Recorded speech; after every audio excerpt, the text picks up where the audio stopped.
Which of the following helps in maintenance of the pressure gradient in sieve tubes? So this is a straightforward question, factual question. So if you know, there are four types of phloem, the cells in phloem tissue: sieve tubes, companion cells, then phloem parenchyma, and phloem fibers. So this one is dead, and the remaining three are alive. These are alive. So the important cell associated with sieve tube is companion cell.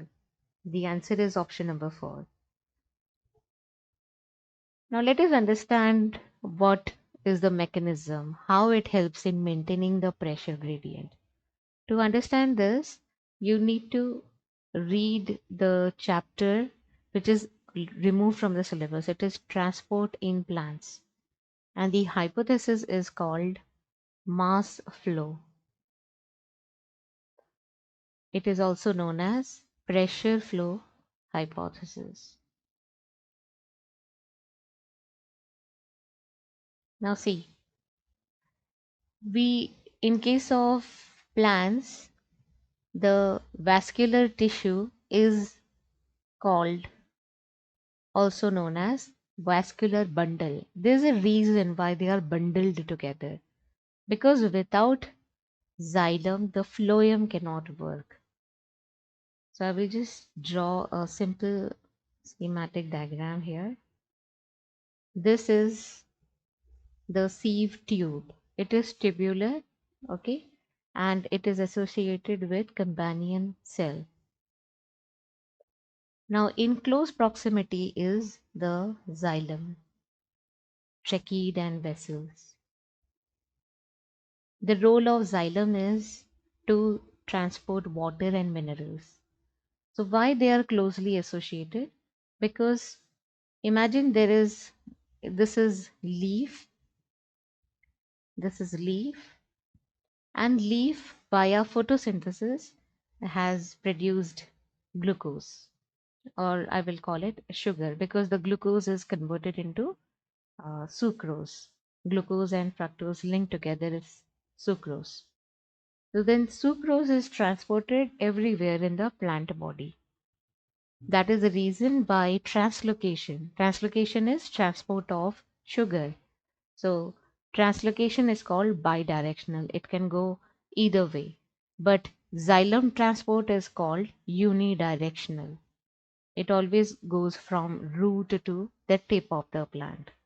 Translocation, on the other hand, is bidirectional.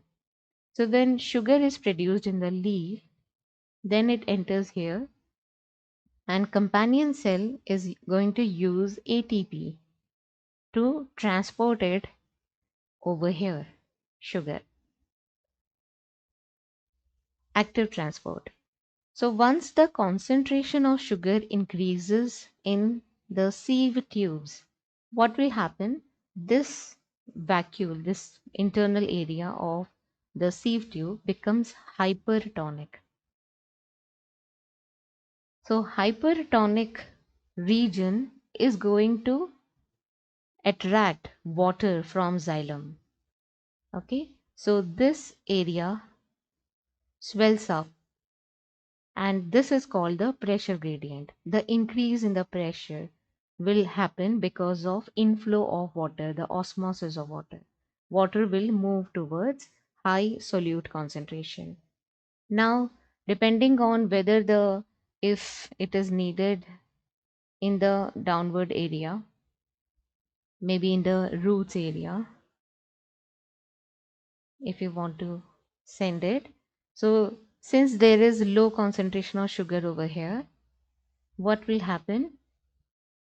The gradient always moves from high to lower regions. So high concentration to low concentration, this is the movement. So because of the pressure gradient, now the sugar will be transported towards the root, and if it is needed up, then it will go upwards.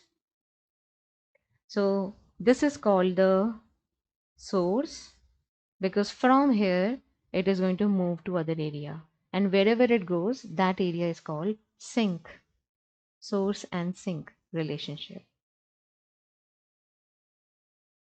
And the movement is, translocation is bidirectional. Translocation is bidirectional. So in case of human beings, we have heart, and heart is going to pump the blood, and blood is going to carry the oxygen and food. In case of plant, they use water to move the component, the synthesized sugars everywhere in the body. So this is how plants differ from animals. Now coming back to the options, let me just erase this. So we know the answer is companion cell. Let us discuss other cells, other options which are given here. Albuminous cells and sieve cells. These are present in gymnosperms. Gymnosperms.